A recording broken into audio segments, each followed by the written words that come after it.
So today I'm going to be talking about my action research. So I studied the use of differentiation in project-based learning in the classroom. So my research question was, if project-based learning is combined with differentiation, does it improve students' learning?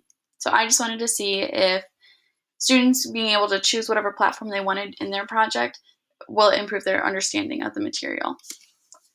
So my methods of data collection were, I collected my data in mid-December, so I was in my methods semester of student teaching.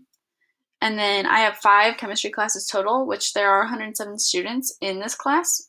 So I included everyone in my study. And then students were presented with a project that required them to explain the steps for balancing an equation. So they had to list out all the steps, and they also had to show me on an example problem that they knew how to balance an equation. So I knew that they weren't just repeating my own words back to me.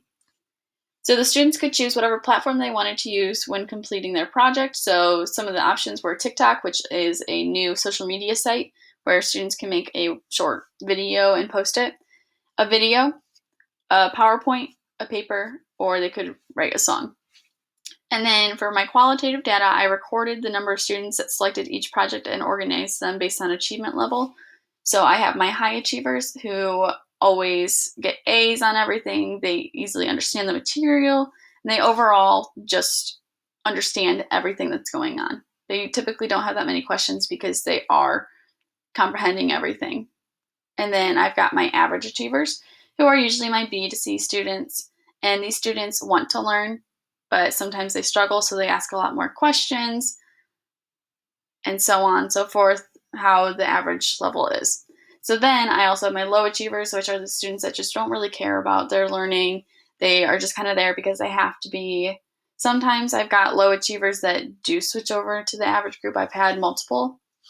But at the time of the study, they didn't overly care about what they were doing. They didn't care about being in the classroom.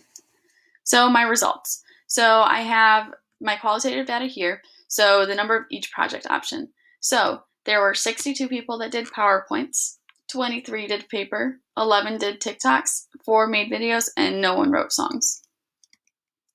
Then for this result, so I'm just going to go by this one quickly, but everyone that submitted a project that had all the steps and had a example problem got an A on the project because they included every one of the requirements. People that didn't submit got the Fs.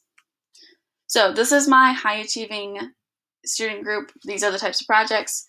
So everyone that made a TikTok and a video were in the high achieving group. So 11 TikToks and 4 videos.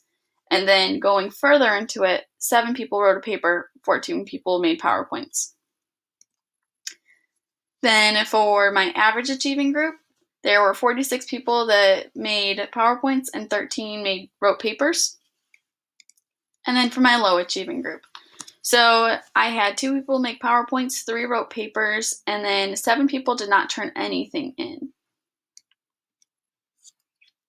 So my implications for teaching is combining project-based learning with differentiation is beneficial for the students, because I think that from the feedback that I've gotten from students, they really enjoy being able to select what type of project they wanted to do, because writing a paper or making a PowerPoint can get boring.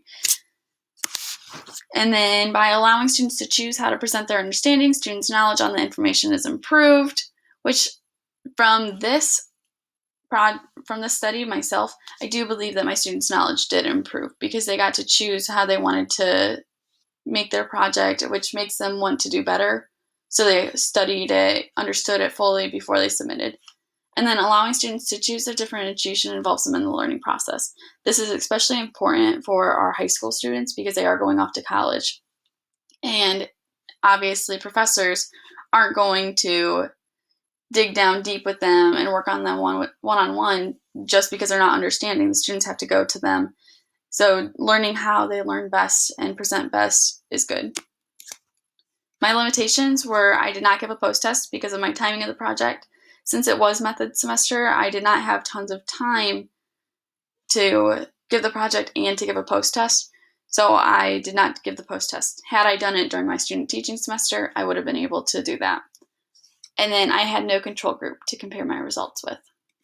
So if you have any questions, you can email me. I'm happy to answer any and all questions, whether it be on my research, why I chose the project, anything along those lines.